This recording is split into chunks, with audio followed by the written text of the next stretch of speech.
This episode is brought to you by Ursa Minor Outfitters. Folks, I'm absolutely in love with my loon mug. It's handmade, it's an absolute piece of art. Whether it's at the office or at the house, people keep asking to check it out. If you're not a loon fan, they also have other beautiful mugs for wildlife fans of moose, bears, and eagles. They specialize in products highlighting the outdoors and local pride through quality design by local artists. They've even started expanding into items beyond mugs, like apparel, dog accessories, and soon candles and more. They also try to partner and highlight other small businesses, and in some cases, forego profits in lieu of charitable giving to help their community, such as the dog rescue. So check them out, UrsaMinorOutfitters.com, and enter promo code HikesMikes10 at checkout to receive 10% off your order. And for our four-legged hiking partners, they also have a portable silicone dog bowl and also a sweet over-the-collar dog bandana. Go check them out, UrsaMinorOutfitters.com, and don't forget to enter promo code HikesMikes10 at checkout to receive 10% off your order.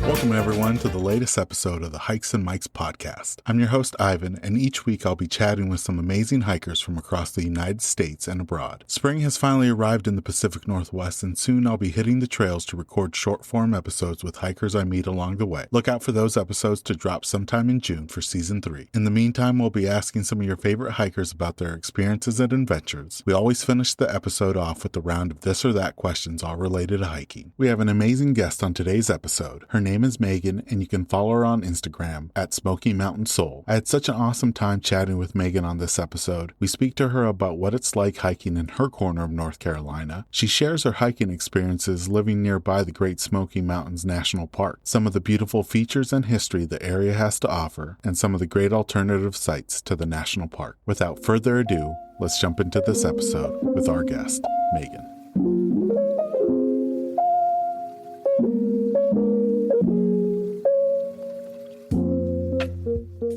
Welcome everyone to the latest episode of the Hikes and Mikes podcast. I'm excited to be speaking with our guest today, Megan from North Carolina. She's our first guest from that region, and I'm really excited to learn what it's like hiking in the South and on the East Coast. Thanks, Megan, for coming on the podcast with me. Yeah, hi. For listeners that don't follow you yet, Megan, can you share a little bit about yourself and how you got started hiking? Absolutely. Yep, I'm Megan, and I am a local North Carolinian through and through. I have lived here my entire life, basically everywhere from the middle of the state to the coast and now in the mountains of North Carolina. So I'm definitely a huge advocate of my state and I love it here. I would say that I started really hiking about 3.5 years ago when my family moved close to Asheville, North Carolina, which is in the western part in the mountainous area. We moved to this area middle of 2019, and I absolutely fell in love with it. And it's really odd because being from North Carolina, like growing up, I had sometimes gone to the mountains for vacations as with my family, but mostly we went to the beach because it was closer and we had relatives at the beach. So I was a diehard beach girl for my entire life until it hit me for some reason in 2019 when my family and I moved here to the mountains. I was like, nope, this is it. This is where my soul belongs. I am here and this is my home. And I have never looked back since. So I've been hiking for about 3.5 years now, and I cannot get enough of it. I absolutely love it. Oh, that's a great transition from beach to mountains. And how far away is the coast for you now? So it actually takes, I want to say maybe 6 or 7 hours to travel across the state of North Carolina. But if I do go to the beach, I break it up because I still have family and friends in Raleigh, which is in the middle of the state. And so it's about a 3.5, 4-hour drive to Raleigh from where I live. And then it's another 2 hours to the beach. So it's not terrible. And, it can be done in one day to drive to the beach. But I lived there for 10 years and I think I've just had enough. I was done. So moving on to the mountains now. Yeah. And, some of your pictures have been so amazing just to see the mountains and just the landscape that you get to hike around. And for somebody like me that hasn't hiked in the East Coast or even down south, what's it like hiking in your neck of the woods? So I would say I am always attracted to the diversity of wildlife in the area, the scenery.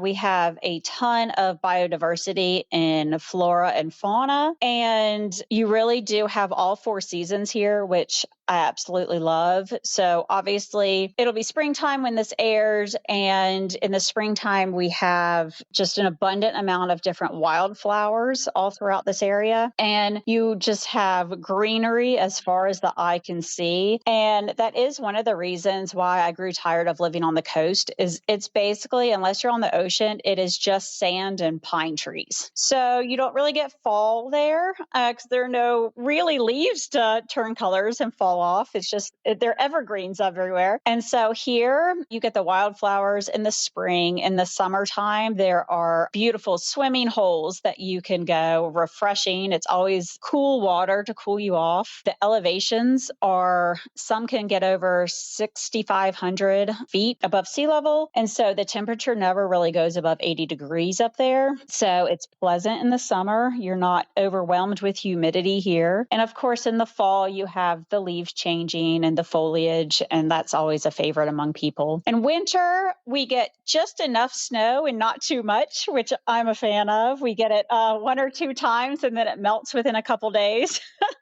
So that is my perfect scenario. It's just so peaceful for me to get out there hiking in nature. And it really is. It's just such a diverse ecosystem. I think that's what it would be, why I like getting out there. One thing that always comes to mind for me, especially when it comes to the East Coast and down south especially, is the summertime humidity. Do you find it that the mountains tend to be the relief spot for a lot of people that are trying to escape the humidity? They definitely are, because we are at a higher elevation and we get it somewhat here, but I can tell you firsthand that the middle of the state and the coast, it can get unbearable. You walk outside and you just start immediately perspiring. And I will say, I have actually been to Egypt in August. So you think like, oh, the hottest place on earth in the hottest month of the year. And I can tell you it's no different than North Carolina in August. So that's shocking for people to hear, but it's absolutely true. And yes, you can go to the mountains in August and July actually and get a respite from that. I've only been to really Atlanta, and it was typically in the middle of the summer. And like you said, I would just step out, and within like a minute or two, I'm just sweating because of the humidity. It is. It's like walking into a brick wall. It's Yeah, you literally feel it. yes. One place, and everyone knows the Great Smoky Mountains, but they're right next door to you. Yes. For someone that lives so close by to them and have a chance to visit them frequently, can you share for our listeners that haven't visited that national park what makes it so special? Yeah, of course. I will say I am very lucky to live so close to it. It is actually the number one visited national park in the country, and it has been for years running by a landslide, and it continues to increase in population every year. I think one of the main reasons is because it is so large. It's over 522,000 acres. And just like the unique biodiversity that I was talking about in Western North Carolina, this national park has it, and it's pristinely kept. You will very rarely find trash in the park, which is amazing. Most people that visit it understand our mentality here of leave no trace. So whatever you go in with, you take out. You don't leave a mark behind. And everyone is very respectful of our nature around here. But people do visit it because it's over 850 miles of hiking trails. So even though it is highly populated throughout the year, it doesn't feel that way because there are so many choices and places to go in there. We have over 1,600 black bears that live in the park. So if you're lucky, you can catch a glimpse of one of them. And they're mostly docile. They keep to themselves if you keep to yourself. But there are also elk that roam in the national park that you can spot. And of course, like salamanders. I've never seen a bobcat, but they're out there. Chipmunks, squirrels, deer, all the typical forest creatures.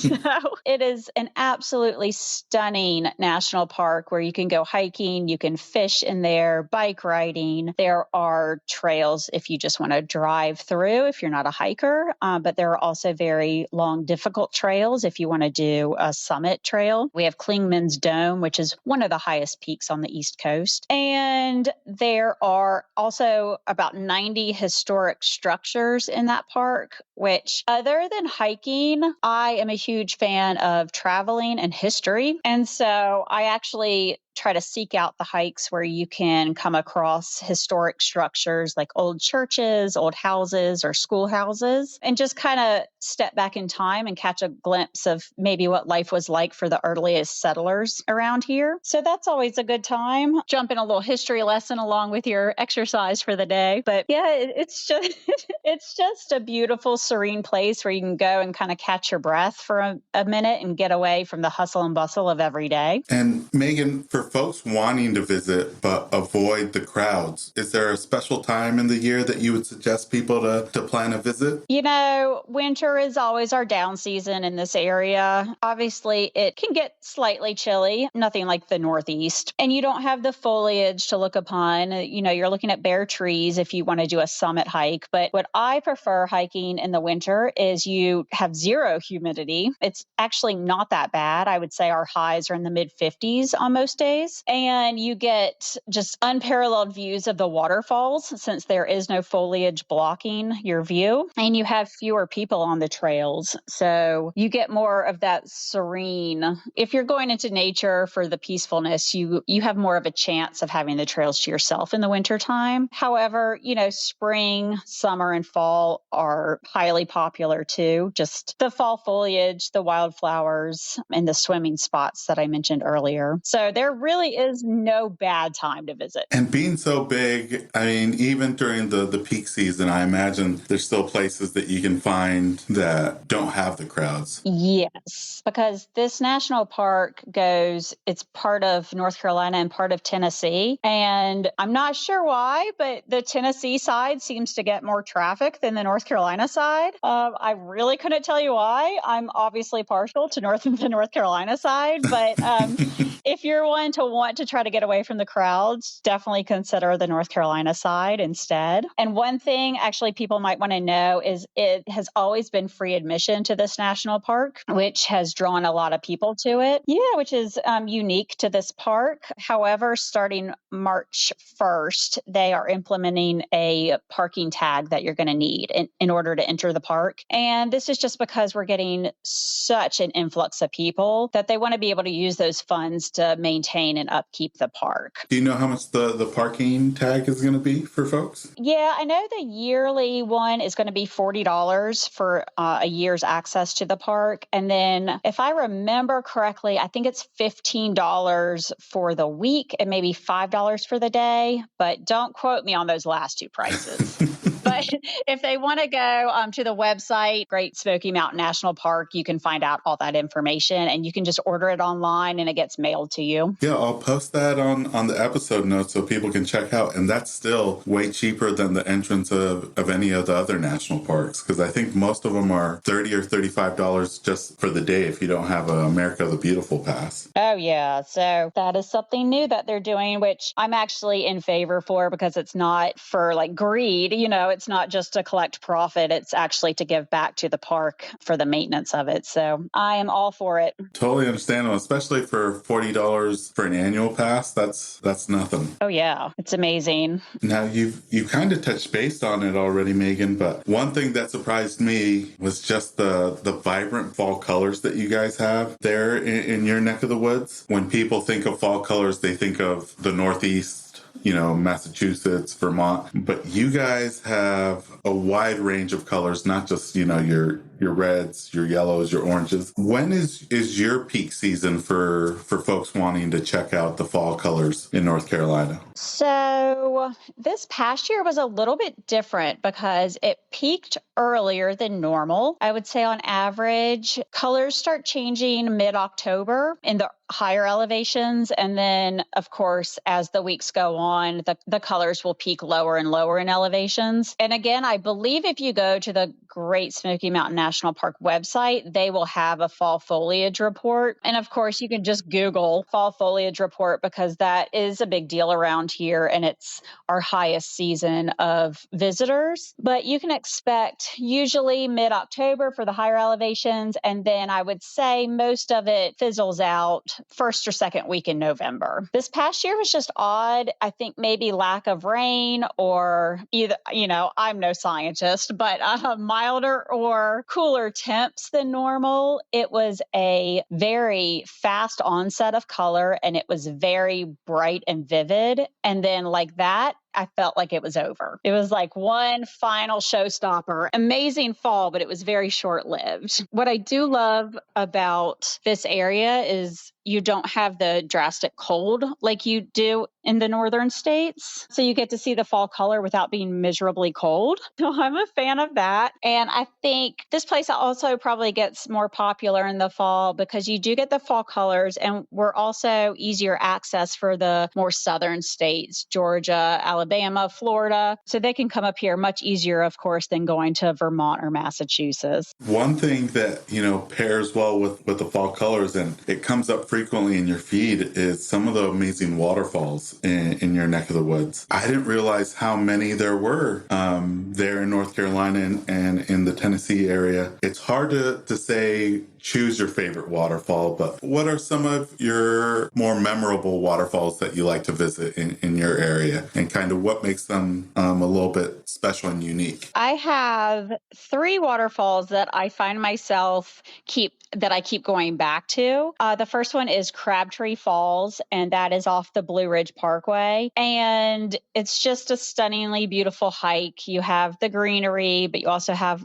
like moss-covered rocks and trees and a little creek. It's just so beautiful. And then you come down to this just massively impressive waterfall. I don't know what the elevation is, how high the fall is, but it's a very wide, powerful waterfall. And it's cascading down rocks and it's just so stunning to witness. So that's one of my favorites.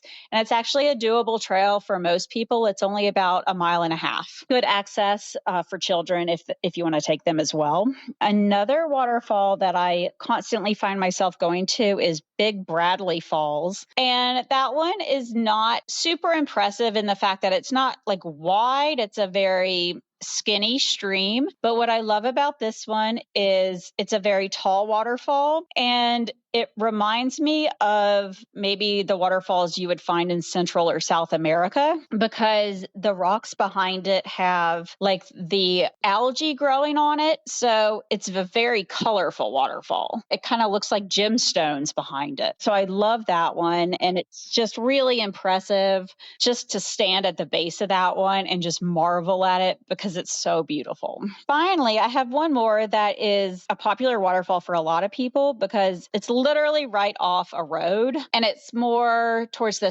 Tennessee border and it's called Dry Falls. And again, it's a very powerful waterfall, but there is enough, I guess, hang time that they've built a path where you can literally walk behind it. And so that's always a really fun experience. And you don't get soaking wet. You can get some spray onto yourself, but it's just a really fun experience to walk behind a waterfall, no matter how old you are. I'm like a kid again when I go back there. Oh, wow. And that's just right off the road. It's a short hike to it. It's right off the road. Yeah, I wouldn't even consider it a hike. It's like a wooden trail that the parks system has built. And so in the summertime or in the peak seasons, you pay a small admission. It's like $1 to $3 to park there. And then you just just walk down this wooden boardwalk right behind the waterfall. It's very cool. Wow. And I think you posted it on your Instagram, right, Megan, that waterfall? Yep, it's called Dry Falls. Wow. Yeah, for listeners, be sure to check out Megan's feed to check it out. Yeah, it's a fun one. I did a cute little video of my daughter running behind it. So you can really get to experience what it would be like if you were there walking behind it yourself. So that was a fun reel to make. Wow, yeah, you guys have some amazing waterfalls. And one thing that really caught my eye, there's one in specifically that you posted, and I'm blanking on the name, but it's just kind of shrouded with trees, and it's just a wide waterfall, not like heavy flow, but just a nice cascade off the falls. Yeah, I think the one you're talking about, I think it's like Callaloosa Falls. I'm not sure the pronunciation.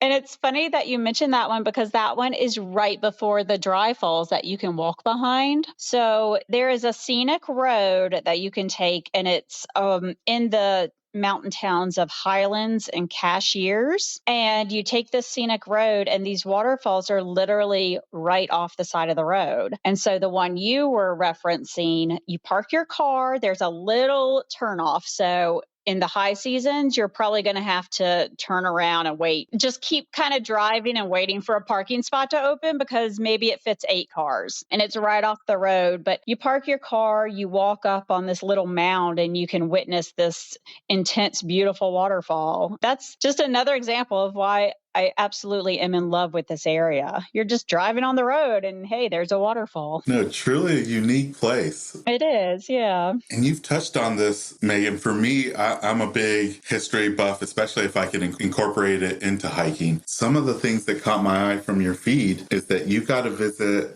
some historic structures in your area that, you know, when I picture the East Coast and especially further south, are those beautiful wooden covered bridges. And you've been able to visit the 2 that are still practically the wood that was used when they first got built. And then you also got a chance to visit a modern one. Can you share a little bit about those 2 historic bridges and then a little bit about that more modern one? So the Pisgah covered bridge is not where you would think. It's not in the Pisgah National Forest for some reason. I don't know why it's named that, but it is in the Uwharrie National Forest. And that's more in the middle of the state, close to Asheboro, where we have our North Carolina Zoo. And it's kind of funny because, you know, me loving history and my poor children, I drag them everywhere with me. I'm like, oh, let's just go check this out real fast. And it turns out it was like a 2.5-hour delay going to Raleigh one time just to find this covered bridge.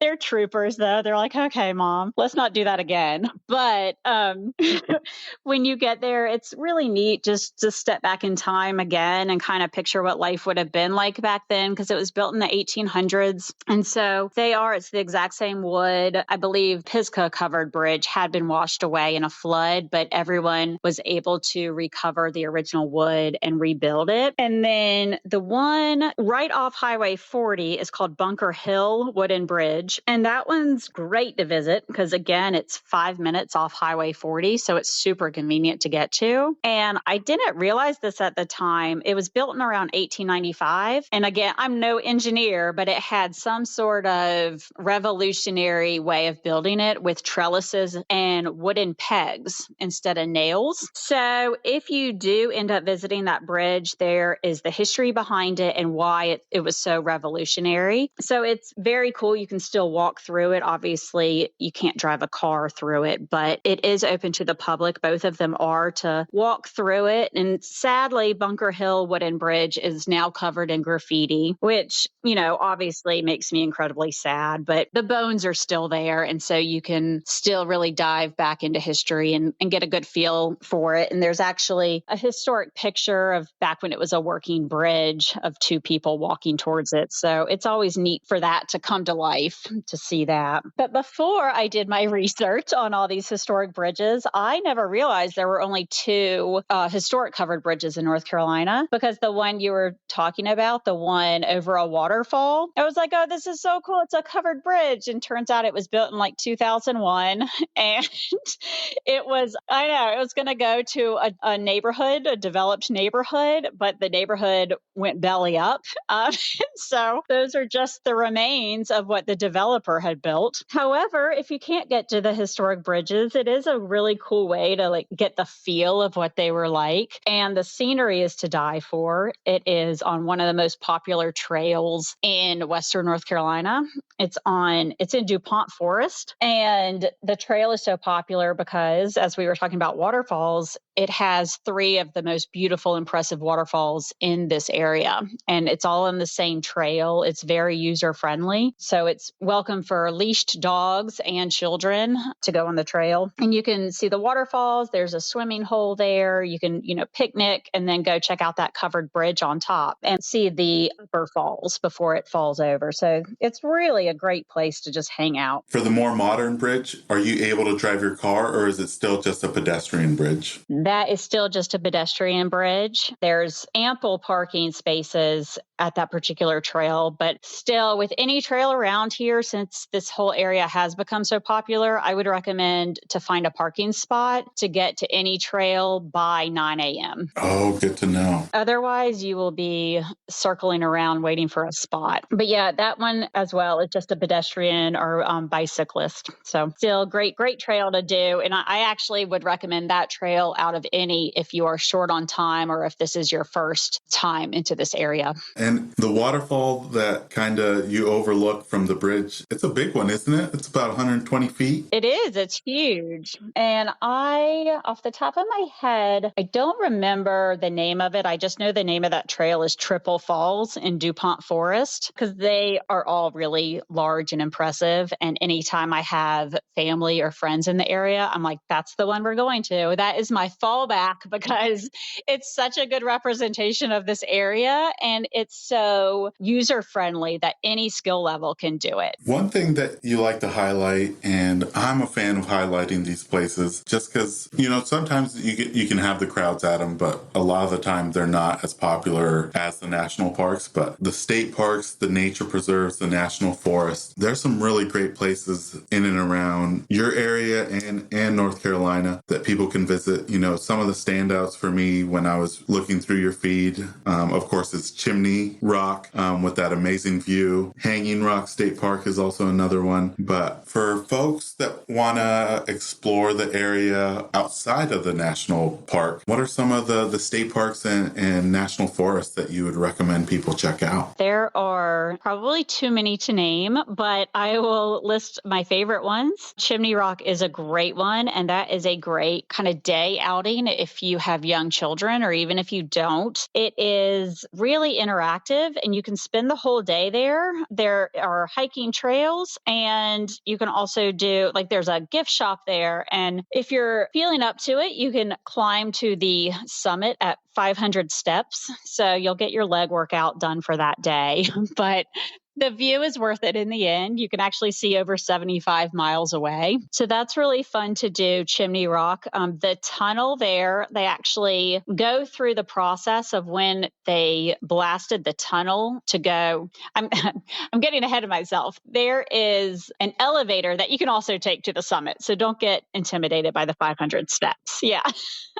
Yeah. And so it's actually, again, it's user friendly for anyone and everyone. If you don't want to do the steps, you can walk through this tunnel that's literally over 500 million years old, the rocks are, which I think is amazing. And you can kind of read the storyboards while you walk to the elevator. And then that takes you up to the summit. But if you are into hiking and climbing, there is a short little trail about 1.5 miles that takes you to the waterfall that was filmed in The Last of the Mohicans, if you remember that movie. So that is kind of, I guess you could say, a famous waterfall in this area. And then if you go there with children, they have animal encounters where the children can actually pet like a possum, a snake, a salamander, a turtle. So that's a whole lot of fun too. Yeah, it's just a really fun, interactive state park to go to. Another one is kind of further north near the Boone and Blowing Rock area of North Carolina, and that is Grandfather Mountain. And again, that's where the mile-high swinging bridge is. I don't know if you've heard of that or not, but it's somewhat well well known and just, it is literally like exactly 1 mile above sea level. So it's not actually 1 mile above land, which is a bit confusing because you get there and you're like, that doesn't look like a mile to the ground. But it was an actual swinging bridge. And if you do go on my Instagram, you can see one reel has me when I was like 12 years old. We took a family vacation and there's a picture of me on the Mile High Swinging Bridge at Grandfather Mountain. But other than that, there's a restaurant there. There is kind of a mini zoo with local animals like the black bear, a bobcat, and whatnot that children can take a look at. So that one's fun. And then my personal favorite one, and I'm kind of embarrassed to admit this, but I've lived in this area, like I said, for about 3.5 years. And I don't think I had gone to the Great Smoky Mountain National Park until maybe a month ago. I don't want to say that out loud, but at the same time, it's because there's so many amazing hiking trails in the national forest around here or in the state forest. And my personal favorite is Pisgah National Forest. And I don't know how many acres it is, but it is an expansive national forest where, again, you can see the waterfalls, you can go fishing, you can go tubing down the river, hiking. There are summits and waterfalls there. And it's such a beautiful, accessible place. Again, it's all free to enter. There is a park ranger station where you can take children and they have interactive exhibits. And sometimes they do like lumberjack contests there, or just really getting children involved in forestry and nature and preserving these beautiful lands. And what I really love about Pisgah National Forest was, if you know anything about the Vanderbilt family, George Vanderbilt built a fortune out of, if inflation were today, he borrowed about $1,000 from his grandmother and turned it into Elon Musk fortune today. So literally he turned $1,000 into billions of dollars in railroads. My point is, he came down to Western North Carolina on vacation and decided this is where he wanted his vacation home to be. And so he built the Biltmore Estate. So if you have not heard about the Biltmore Estate or looked into that, I would highly recommend looking into that because it's the biggest tourist attraction in Asheville, North Carolina, and with good reason. And I have a lot of posts on that on my Instagram too. But the Pisgah National Forest was originally all part of George Vanderbilt's fortune. He owned the entire Pisgah National Forest when it was privately owned by him. And then eventually, when he passed away, his wife donated it to become national forest. And so now we all get to enjoy it. So anyway, a little side note on that. You know, one thing that I've enjoyed hearing about, and you don't really see it here on the West Coast, but just the accessibility that you guys provide to people of all ages, whether it's, you know, small kids to adults to seniors. Everyone can still enjoy the viewpoints and the sights. And that's something that's really great because the Grand Canyon, Zion, they're all amazing places, but a lot of it does require some physicality to them. And that's great that you guys do have places that you can visit with all types of family members, which is really great. Yeah, I do love that. And we have the Blue Ridge Parkway, which is, of course, famous for its beauty. And there are hundreds of overlooks where you can just pull your car to the side of the road and see these breathtaking views. So you're right. That's what I love about it. It's very accessible for people of all walks of life. And, you know, talking about the West Coast, a lot of my West Coast listeners will probably know Slide Rock State Park in Sedona, Arizona, but there's a sliding rock in North Carolina, and you did something very unique at the start of the new year. Can you share a little bit about Sliding Rock and what you did to start the new year off with a bang? Definitely. Well, first of all, Sliding Rock is a fun natural water slide that we have here, and it happens to be in Pisgah National Forest. In the summertime, you can pay pay, again, a small fee because they have changing rooms there, a lifeguard on duty in the summertime. They have a metal railing that you can use to walk up this rock. And then when it's your turn, you get on this rock, and it is a fun, natural water slide that you go down, and it lands into a deep enough pool where you won't get hurt with rocks. And I think the temperature of the water stays around 55 degrees year round. That is what I've been told. However, I got it in my head this year that I wanted to do the polar plunge. And I don't know why. I've never wanted to run a marathon. I've never really wanted to push my body past its limits. But I was like, you know what? This is something that I want to just see what it's all about. So I decide if I'm going to do the polar plunge, I'm going to do it in style. So I go to Sliding Rock on New Year's Day with my children. And luckily, it was actually a quite mild day temperature wise. I think it was 60 degrees. So I really lucked out in that aspect. But so there were actually quite a few people at the rock watching me walk up this rock in my bathing suit on January 1st. And once I sat down in that rushing water, it took my breath away. But I had committed at that point. People were watching, and I was already halfway wet. So I slid down this rock on New Year's Day into the pool at the bottom for my polar plunge. And I was not warned that literally your body can go into shock. And I think mine did because I legit lost my breath. I was and people were clapping and trying to talk to me. And I'm like, I'm just trying to survive here. But it all worked out well. I floated to a rock and hung on and caught my breath and everything was fine. But I can say that I've done it and I will not be doing that again. But it was a whole lot of fun. The experience was definitely memorable, and I will go back in the summertime and do it. Oh, that is awesome, Megan.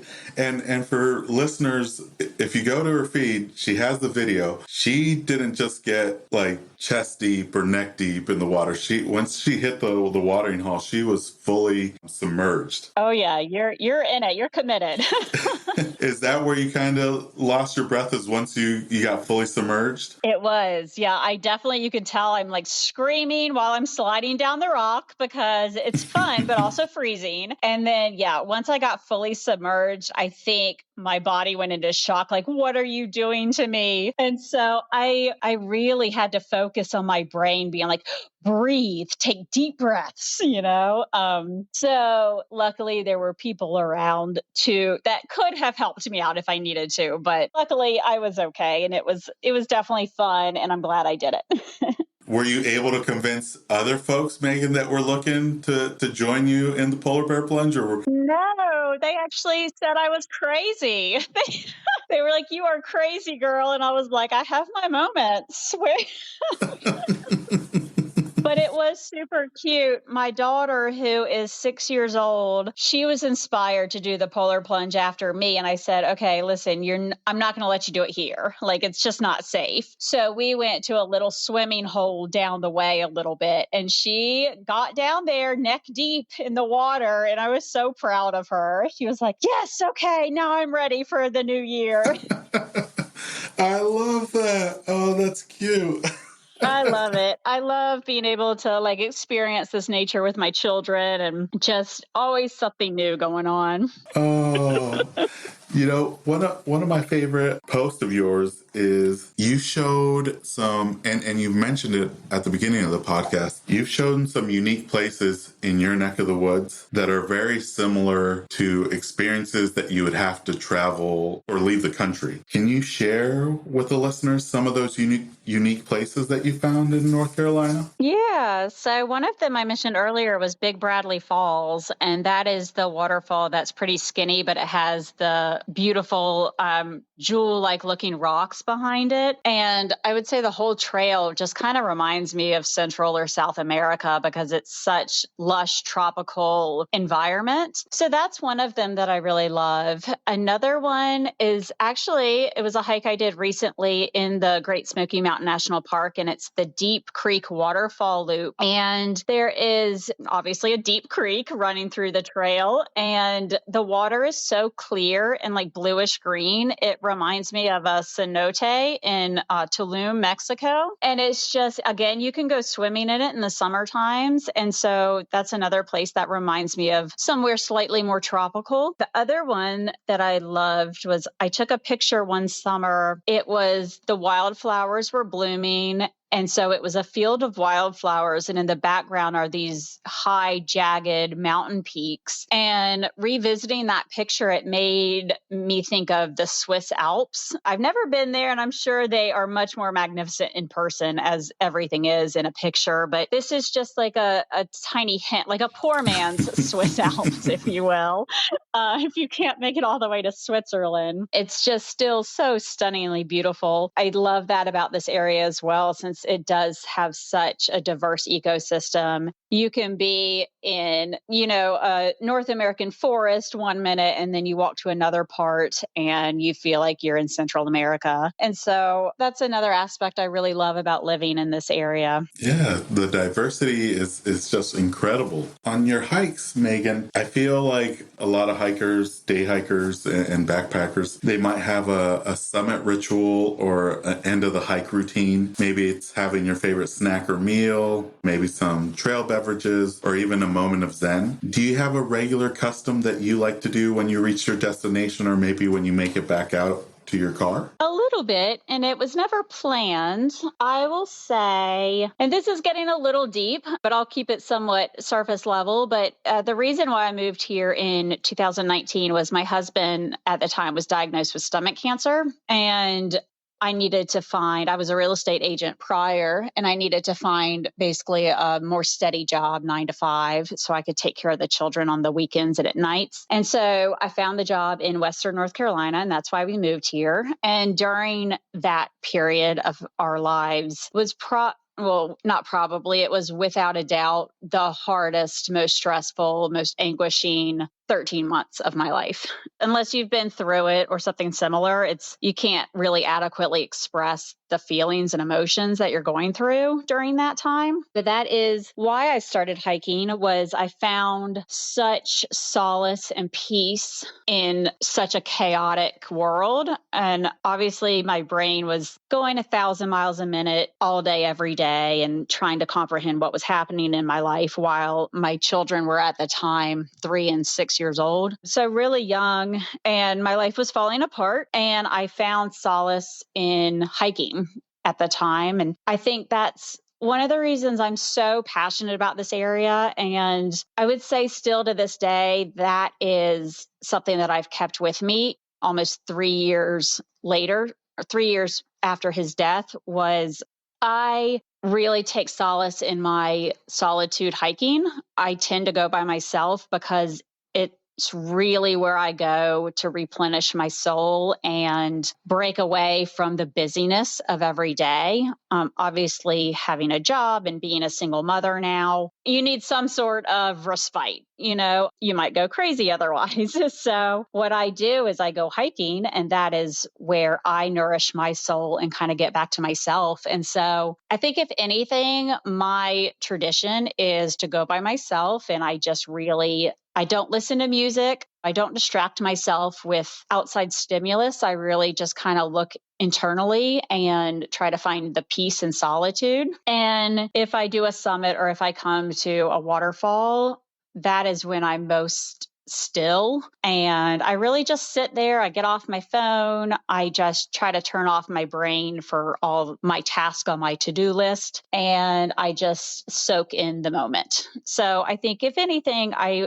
definitely have taken that with me, and I don't think it's going to end anytime soon. I appreciate it, Megan, you being candid and sharing that experience. And I think hiking for a lot of people, it is their respite, just being out in the outdoors and disconnecting from your phone. And just, if you have a tough period of time, it's a great place to kind of, like you said, recharge and refuel. Exactly. Yeah. And I have found being so open with my story because, you can't predict what's going to happen in your life, of course. I have been open about it, and it has allowed other people to really share their stories of grief and hardship. And if anything good has come out of it, it's just you really have a better understanding of what people might be going through. You can be a bit more compassionate towards others, when you're stressed out about something, you don't sweat the small stuff as much. So it's been a great thing joining the hiking community, and everyone's there just to, protect the environment and get out there for physical fitness or for mental health, whatever it may be. So it's been a good thing becoming part of that community. This community has been, through this process, has been really great with supporting one another. And it's one of the few communities that I found online that doesn't have the negativity or the drama that, comes with some of the other communities that grow in popularity. So it's been really great. Yeah, it's a great vibe of the whole, anyone in the community. It's just, help people helping others, lifting them up instead of, shooting them down. So I cannot say enough great things about it. When it comes to pack list, I feel like everyone is a little different based on their geographical area. When it comes to your pack list, when you're getting ready to go on a hike, what would you consider maybe your most valuable piece of hiking gear that you bring on a hike? So I will say that a lesson that I have learned a little bit later in my hiking journey is I rely heavily on AllTrails to find the trails and get feedback from previous hikers. So I'm always scouring AllTrails. But the one thing that I had not done until recently was actually pay for the app to download the trail maps. So when you're offline, you can still have access to where you're supposed to be going. Because I've always been the type of hiker and really general person in life where I just kind of wing it. And I'm like, oh, it'll be fine. Like, I'm just going to go. I'm going to hike this short 1.5 mile trail and then get back to my car. And more often than not, I find myself like 3 hours later, I think I've hiked about 5 or 6 miles. And I'm like, I don't think I'm on the right trail anymore. I have found myself kind of in dicey situations where I'm like, I really need to find my way back. And luckily, you can normally just backpedal and you're back to where you started. But the one thing I have done recently is download the more advanced AllTrails so I can get a better understanding of where the trail is supposed to go. And no, you're not supposed to take a left there, Megan, So that I think has been a very valuable asset to my hiking gear. Other than that, I'm a pretty laid back hiker in that I just wear tennis shoes. I wear workout clothes, just athletic wear. When I have my children, I, of course, bring my backpack with snacks and water because you can't even go to like the grocery store without snacks and water if you have children. The AllTrails thing has been valuable. And I will say, just from experience, if you are hiking with young children, you might want to bring a change of clothes for them. Good tip. Even for yourself, you should take an extra pair of clothes if you're thinking about jumping in. That is accurate. And I don't know about the rest of the country, but here on the lower elevations, it can be, say, 55 degrees. And then if you go up to the higher elevations, it can actually be up to 20 degrees colder with wind. And so that's where a lot of people go wrong here is they don't pack enough layers because they're like, oh, it's mild here in Asheville or it's mild in Boone. But then they go up to Chimney Rock or Grandfather Rock and realize it is cold and windy and they are miserable. So that's another good tip for around here is just to pack those extra layers because you never know. Okay, good tips. And you kind of mentioned it on the AllTrails app. Have you had any unexpected close calls while hiking, whether it's a wildlife encounter, maybe getting lost or turn around, or maybe Mother Nature caught you by surprise? Have you had any of those experiences? I have had. I would say the most memorable one, though, is right before COVID shut down the entire country. My son was about to turn 7 years old. And I said, okay, I've never been out west. So I had never spent any time in the desert. And so we flew into Las Vegas and we rented a car and did the Grand Canyon and Zion and Bryce. And so the one thing that I was completely unprepared for was we were doing a slot canyon hike. So I didn't realize when we saw, I think it's pronounced cairn, like the rocks being stacked on top of each other. So here in the east, the southeast, people just do that for fun, right? So you shouldn't mess with Mother Nature, but people do it. They stack rocks and you're like, oh, that's a cute little decoration. And you just keep going. And also the difference difference, I believe, is here on these hikes, there will be felled trees or sometimes like brush that you have to walk through or walk over to continue the hike. And so I didn't think anything of it when we were on this slot canyon hike in the desert. And there was a huge tree trunk over the trail and a Karen like right down from it. And so me being used to these hikes, I just walk over the tree trunk. I'm like, no, the trail keeps going. Well, we go this way. And I have my 7-year-old son with me. And we walked maybe 20, 30 minutes. And once I hit a chain link fence in the middle of the desert, I was like, I don't think this is right. And that was slightly concerning to me because I was in a brand new territory. I had never hiked in the desert before. And I saw no slot canyons anywhere in sight, no people anywhere in sight. And the sun was like getting low in the sky in the afternoon. So that was the only kind of time of like a little bit of panic, a little bit of anxiousness of like, okay, well, I, being the adult, need to figure out how to get back to our car before it gets nighttime. So luckily, we followed like other random footprints in the sand, I guess fellow hikers that had gotten lost before us, and found our way back to the original trail. And we never found the slot canyons that day because it was getting dark. So we went back to the car. But that really made an impression on me like, oh, yeah, do your research before you hike in other parts of the country because things might be different. Because it never occurred to me, because here we have an enormous amount of trees and each of our trails are marked with like different shapes and colors. So you know which trail you're on and you just follow those markers and you'll come across them every few hundred feet. And out there, obviously, there are not the same posts for the markers. And so you really have to rely on the Karens. So that was the only time. And I was so disappointed that we didn't see the slots that the next day we drove 4 hours to that same trail. And I was like, I am determined to find those slot canyons. So the next day we were able to find them and it was a grand old time and we had a blast. Oh, but that's my nice. most memorable experience that I would not want to repeat. Yeah, and there's been a big push online I've seen, especially over the last couple of years, is for folks not to build cairns because in some places, like you said, it could be a decorative thing, but in other places, it might be the way that people are trying to show you the trail or a safer detour. Exactly. So that's a really good story to share to kind of highlight that importance to, while it seems harmless, it could potentially lead people astray, whether they believe it's, the detour or maybe they don't know the significance of it. That's a really great story. Exactly. And actually, that's been a big push in this area as well, is not only do you not litter or, leave your trash behind, but you leave the rocks where you found them because, we have so much wildlife that you wouldn't think about, like the fish or salamanders or whatnot. And when you're disrupting the rocks from a river, you might be taking away a little animal's home. So that's been a big push recently to literally leave no trace that you were there.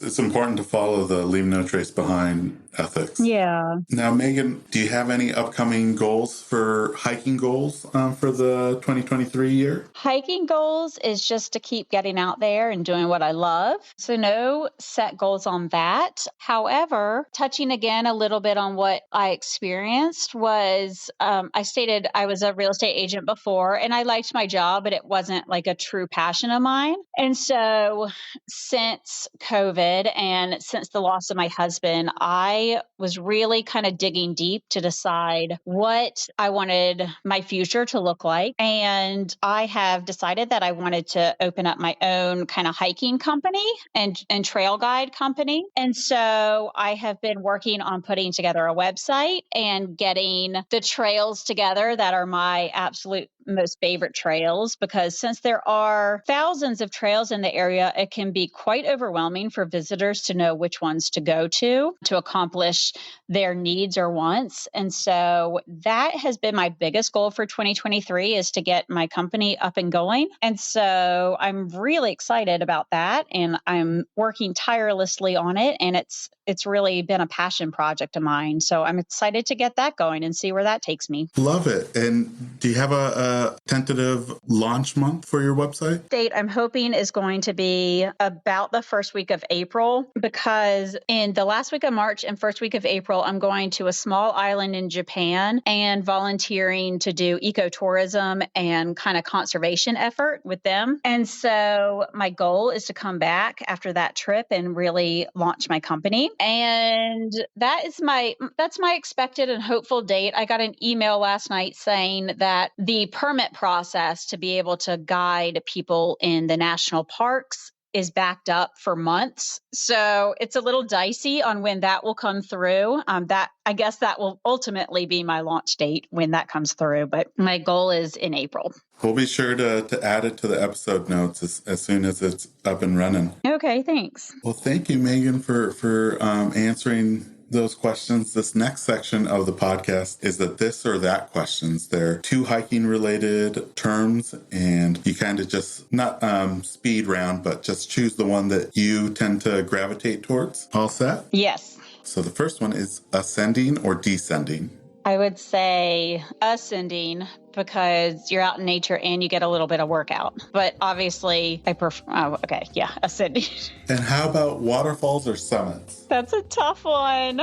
I think probably waterfalls. I don't have a reason. I just love both. Yeah, that's a tough one, especially with you having both. Yeah. So abundant. How about switchbacks or straight up? Probably switchbacks. I like a workout, but I don't want to kill myself. Trek poles or freehand? I've always been freehand. Like I said, I'm a minimalist. Do you fuel up before a hike or fill up after? I definitely fuel up before a hike. I never want to be focusing on how hungry I am during my hikes. I like that. And how about, do you bushwhack or go around? I always go around, and only because we have a ton of poison ivy in this area. Ooh, so yeah. You don't want to take that risk. You will regret it. And do you jump in or do you stay dry? Honestly, I stay dry. I do want to be comfortable on my hiking experiences. And how about sunsets or sunrises? That's a tough one, because we have beautiful of both. But I think if I had to choose, I would choose sunrises. It kind of just sets the tone for the whole day. Spring flowers or fall colors? Fall colors every time. And do you tag a hike or do you not tag a hike? Oh, that's another hard one. I think I usually tag a hike because it's out there on AllTrails.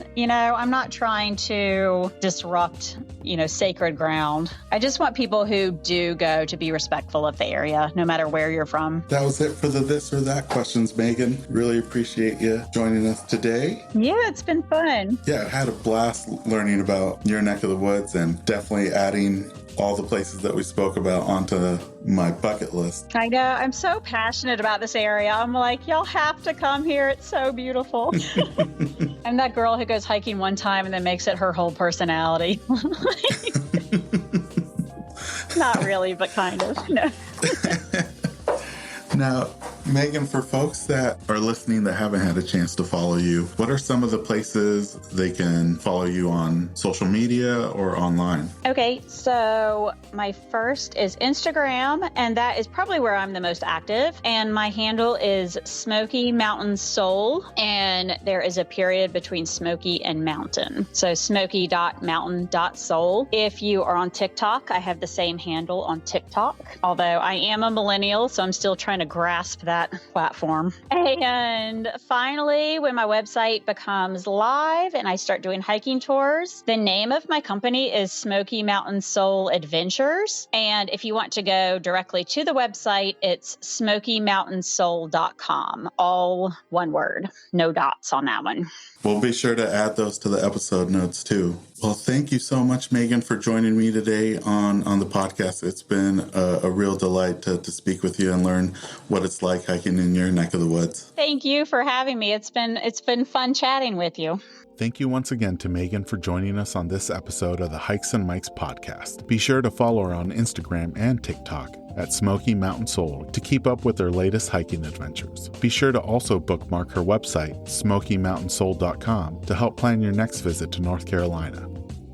We'll be putting out new episodes every week throughout the spring. Please be sure to like and subscribe to not miss out on those. Also, follow us on Instagram at Hikes and Mikes. Catch you on the next one. This episode's music was created by Ketsa. Follow him on Instagram at Ketsa Music. This episode is brought to you by Flip Socks. Whether you're on the trail, on the job, or in the yard, Flip Socks will keep Mother Nature out of your boots with their innovative nylon sleeve. You no longer need to worry about any annoying debris getting trapped in your boots during your hikes. Simply flip down the nylon sleeve over any boot to prevent Mother Nature from finding its way inside, keeping your feet comfortable all day long. To get your first pair, visit flipsockswithaz.com and enter promo code HikesMikes10 at checkout to receive 10% off your order. And for listeners who use the promo code at checkout, I'll be donating 100% of the Season 2 promo code proceeds to Big City Mountaineers, who provide transformative experiences through connections to nature that strengthen life skills and build community for youth and disinvested communities across the nation. So if you're tired of bits and pieces of the trail finding its way into your hiking boots, pick up a pair of Flip Socks today with the promo code HikesMikes10 to get 10% off. For website and promo code, see the episode description.